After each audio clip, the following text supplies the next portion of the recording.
Koraput B R Ambedkar पाठघर ठारे एक बैठक करागला। कोरापुट जिला 14 ब्लॉक रो outsourcing nurse, staff nurse, ANM, ward attendant, LT, सफाई कर्मचारी और सुरक्षा नियोजित कर्मकर्ता बा कार्यकर्ता उपस्थित थे।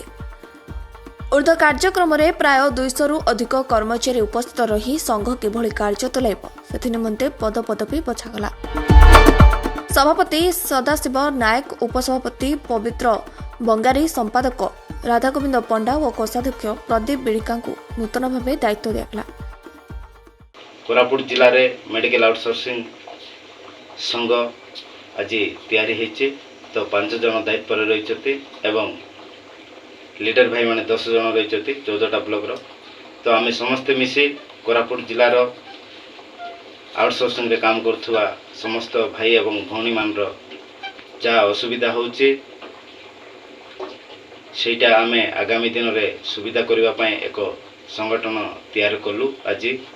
तो से बाबद 14टा ब्लॉक रो समस्त स्टाफ उपस्थित रही आज पदे पदवी चयन कर आम पदे पदवी थिबा भाई माने समस्ते आपण मानकर असुविधा को जेपरी सुविधा हम आम चेष्टा करूँ आगामी दिन एवं कोरापुट जिलार 14टा ब्लॉक रो समस्त स्टाफ आपण मानकर सपोर्ट एवं सहयोगी निहाती दरकार।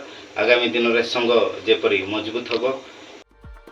ए महासंघ एकता रही पिलामाने जेपरी उपयुक्त समय दरमा पाई एवं सरकार समस्त सुविधा पाई परिबा निमंते ए महासंघ करागला। कुंदरा ब्लॉक रो रामचंद्र नायक को रिपोर्ट, रिपब्लिक ओडिशा।